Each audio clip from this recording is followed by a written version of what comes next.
I'm a covert tomboy. Mm-hmm. I'm a kook. I'm a little silly. I love to have fun. Me and my son have a great relationship. I'm also a single mother. And we have a great relationship. He keeps me young. He keeps me happy. He keeps me fresh. Wow. And so a lot of what I do is for him. So you're a single mom. Absolutely. That's amazing. And you do everything that you do With him in-house. In-house. Oh, yeah. So you have help? I have friends. I have a great network of friends. And, I've done the nanny thing. I've done the, whole babysitter thing. And now he's, thank goodness, of age. Mm-hmm. But my network of friends is impeccable. Wow, you're very lucky. Oh, yeah. What's the difference between actress and singer Demetria? Because I know those are two different worlds. You just said before you came in here, which I thought was interesting. You're like, oh, thank God, because, once you get into this industry, it's different. Yeah. And I totally know what you mean. But, you are of two different mindsets when you're like, okay, I got to act and I got to be this character. And then you get on and you sing, and you might sing something from your heart. You might sing something that happened to you. Mm-hmm. What's the difference? The duality of me being an actress and being a singer is so different because, playing Janine on House of Pain was awesome. It's like I got to be 8 different characters in one. She went from a crack addict to divorced to married to more kids to finding her career to getting off drugs to, there were so many different sides to her. But the same way all of these different characters have their multiple dimensions in their personality, Demetria does too. And while Demetria is making these characters come to life, Demetria's life has been going on. I've had heartbreaks. I've been the single mom. I've had triumphs. I've had low points, and my music has always been my out. My music has always been my release, my therapy, my boyfriend when I didn't have one, my dad when he was gone, all of that stuff that I've always had, the gaps that anybody else has, music, especially Whitney Houston music, was that feeling for me. We're going to get into. Yeah. Wow. Okay. And she got an album called Officially Yours? Yes. It's my first EP ever. Ever? Ever. I've been working on this for like 4 years. And each time I would get started on the music, something with acting would come, which is a great problem to have, but it still kept me from pursuing my real passion. So now I've just taken a lot smaller roles to make sure that I get this thing out. So, how is, right now you're a reality star. Yeah. You're on what show now? Real Housewives of Atlanta, Jesus. Minus the Jesus. Don't even say Jesus. It's the most successful series. It's the most successful out of all the Housewives shows. Girl, you better praise. Because those are some tough women to be in a room with. Or tough women just to move along with. Around. Yeah. No, that's why I have to stay prayed up. That's why I had to say Jesus at the end of that thing. Right. Because, I like I said, I'm happy. I like to have fun. I like to play sports. I'm chill. But these type of situations have a tendency to bring that dark side out, where you have no choice but to let these other folks know, I'm cool, but don't test me. Right. So, when you were saying that a lot of people like me, when you say my name, they're like, yeah, I love her. I just want to hug her neck. I was always kind of battling with how much of me do I show how soon with this reality situation. Interesting, because my next question, you're perfect with segues. How hard is it to transition from acting to being a reality star? Because, when you're a reality star, there's bits and pieces that are you have to do, but other parts you have to let out the real you. And invite all of us into your life. Into the ride. Absolutely. So, how scared are you when that happens? Oh, I don't really want people to know who my man is. Oh, I don't know if I'm comfortable with showing my son's face. Some people get like that. It's hey, I'll do this, but there are limitations. So what are yours, and what's been going on since, you getting on Real Housewives of Atlanta? It's petrifying. I think the first time I filmed, I thought I was going to pee a little bit. It's when you step out and you've got hair and makeup and you've got wardrobe and you've got these lights and you've got do-overs and you've got people that want you to look your best. Right. It's really, really easy to play a character. It's another thing to have to come out with the flaws that you have, with the situations that you have happening but have always been able to keep in this little box and compartmentalize. And now you have to open that and let everybody just jump in and dig in your stuff. It's like having somebody just come in your house randomly and go through all your spit. You know, so introducing my son to the world is something I've always kept him hidden. I've always had him in normal lifestyle situations, because whether this translates into greatness for him or not, he has to know how to survive. My relationship was something that I protected very heavily due to the circumstances with which it came into play, as well as when you give people access to stuff, they are going to find what they want to find. If they want it to be bad for you, they're going to make it bad for you. If they want to cheer you on, that's what they're going to do. But I was at a place when this came along to where I felt like my son and my relationship was strong enough to handle it. And so I wanted to be an open book. Cool. Is he like old enough to understand what's going on? Do you have to explain certain things to him? He will be 16 this month. Oh, girl. What? You have a 16-year-old? I have a 16-year-old. Let's take a poll of He's like about 6'3", she looks about 16. Thank you. Oh Like I God. said, he keeps me young. Like we've grown up together. I had him relatively young myself. So, you know, it was an evolution of things. I've always been very blunt with him. You know, we talked about sex. We've talked about weed. We've talked about girls. We've talked about everything, because I want him to have the information from a reliable source, because he's going to get it anyway. Right. Yeah. Right. So you don't. I don't. You're not sugarcoat overprotective, anything. or you don't hide things from him. It's just No. because, you know, like, let's say he goes to school and he hears things. Oh yeah, he's going to Yeah. ask the questions of Okay. somebody. I'd rather him be comfortable asking me. Okay. Speaking of your son, yeah, we're celebrating today Dr. Martin Luther King Jr.'s birthday. Absolutely. Which is a blessing.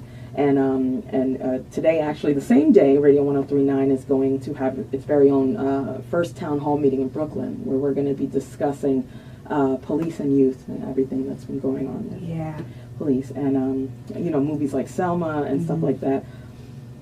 What are you teaching him right now about that? Like, are you scared for him? Are you, when you look at the stories and you hear the stories, are you looking at him and you're like, please, you know, I know you said you stay prayed up. Like, is that what you two do together? Are you always guarded? Do you not want him to go out? Like, what is the process with that? Because you are a busy mother. I'm very busy. So on top of that, and then thinking about these things that you have to see and you have to deal with and you might have to come into play with, you know, you got to leave this life for a little bit and go into real life and explain to him what's going on. You're raising a young black man. So. Absolutely. The situations with the Trayvon Martins, the situations depicted in the Selmas, the situations depicted even in 12 Years a Slave, made me have to really, really pound 3 words into his head. Trust, choice, responsibility. Okay? I have to trust that the things that I've taught him, from the time he was a kid to the time he started getting his little facial hair and feeling his own little swag, is in there somewhere, and when it's needed, he's going to call upon it. I taught him that choice is the definition of who you are going to be. Whatever choice you make, Janine made a choice to try crack one time. That was it. That choice led to this, and this. She made the choice to get off of it. That choice led to this, and this. Right. So whatever choices he makes, he has to understand that he is going to have to deal with the consequence, whether it's good or bad. Right. Responsibility. The way that certain outlets would like to portray us, especially our African American men, the way that the jail cells filled with our African American men, the way that as soon as you walk down the street, people are clutching their pearls in different situations, means that you have a responsibility to counteract that mentality. You have to make the grades. You have to walk with respect for yourself and with respect for others. You have to show them that you were just not born into a statistic, but you have something positive to offer that can make them look at the next black man like, what is he going to offer positive as well versus what he going to do now? Right. It's scary. When Trayvon Martin happened, I remember I just sat there and I cried and I held his hand and I had to explain it to him. And then a couple of weeks later, there was a situation. He likes to skateboard, so he's all in the hoods and he's all, you know, got his little thing going. But when he's outside and he realizes it's starting to get dark, he's very aware of what's going on. So he'll call me and be like, all right, I'm on my way home. I don't need to take no chances. And these kids is acting crazy, so I'm not going with them no more. Right. So I'm really proud of him, and I'm proud of the awareness that all of this has brought to him so that he can make other people aware of the positives as well. Are you guys here in New York? Are you between? Oh, I stay between here, Atlanta, and LA. Atlanta is my home base, Oh, so okay. he's usually there. Oh, okay. You do got a good base. Oh, yeah. As far as family and friends. Oh yeah. So now back to the show, because I had to get a little sentimental part. Absolutely. But yeah, we mentioned it. I said it was a rough show. It's a rough crew to be around, and you are newbie. Yeah. You are fresh blood, and you're gorgeous. So I know Thank you. that there's a lot of. She's really pretty. So I don't know what to do. They might feel threatened. What are you getting? What sense are you getting when you're there, especially with Phaedra, especially with Nene? Are you just like, is this jealousy? Is this... I feel like it's just confusion. I've never been one to walk in a room like, oh, I shut that thing down. These bees ain't ready. That's Right. not me. Like I Right. said, as soon as I get out of here, I'm snatching this wig off. I'm going to take off this makeup. I'm looking forward to Sunday because the Cowboys are going to, or you know what I mean? Like that's me. But walking into this situation, you realize just how confused people can be. This reality is not my reality.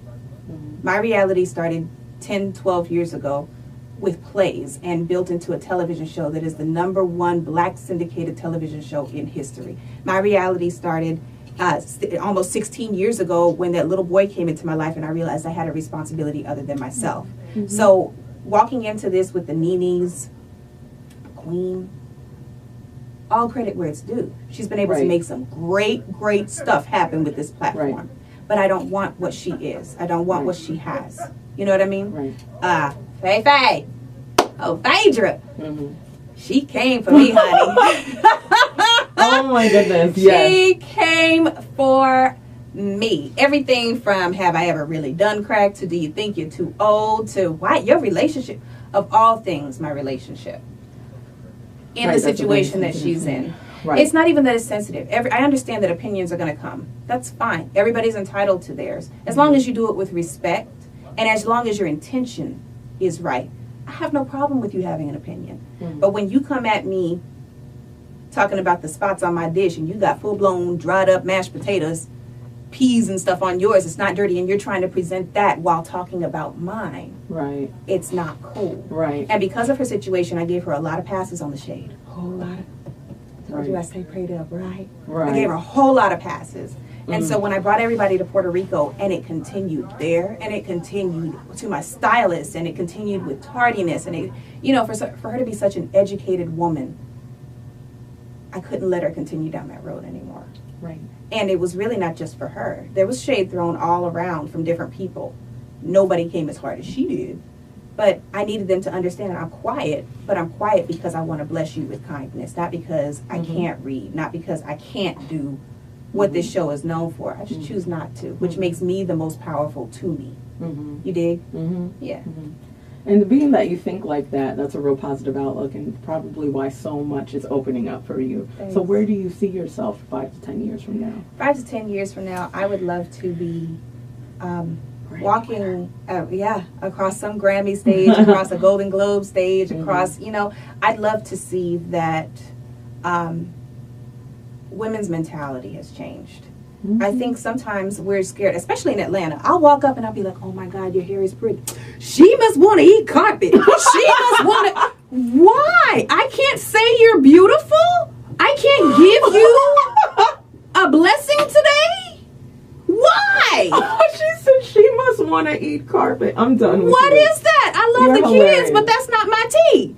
You know what I mean? Like, why can't we just celebrate each other? Why couldn't I come onto this show Girl, with you know Nene that's not and what it's Phaedra? about. Come on here with Nene and Phaedra and them be mentors as to how to Right. navigate these Right. real rough waters. You know what I mean? Right. And that's one of the things that made me really just bond with Cynthia, Claudia, and even Kenya. They had, they're beautiful in their own right. They have their own successes before they came onto the show. Right. They were not the least bit intimidated or confused about what part they could play with me, especially that Claudia. Ooh, I love her. So it's if I can just help to change someone's mentality from, ooh, I gotta go off if they try me immediately, to, you know what, they dealing with something now. Just like I tell my son, somebody put their hands on you, you knock the primary colors clean out their memory. They won't mess with you no more, but you don't throw the first blow. Right. You know what I mean? I just don't understand that. So really, I'm just here to try to change mentalities. Is my goal. You're here to change, but what other things are you trying to accomplish? Like, what are your future ventures? I have a couple of movies coming out this year. Oh. Just because I'm in this reality world don't mean I left the other one alone. Right. I've got a movie called Let the Church Say Amen, which is Regina King's directorial debut coming out. Right. Yeah, that's got Notori Naughton and Hosea Sanchez in it. That's coming out. And then I've also got one called Sons to the Grave. And it is Michael T. Williamson's directorial debut. Wow. And people might know him as Bubba Gump from Forrest, you know, but it's got Atlantic recording artist Trevor Jackson, it's got Darren Henson, it's got myself, it's got Algie, it's got some really great people in it. Yeah, so I've still been having my fun over there while getting my feet wet in this other stuff. So how are you balancing that?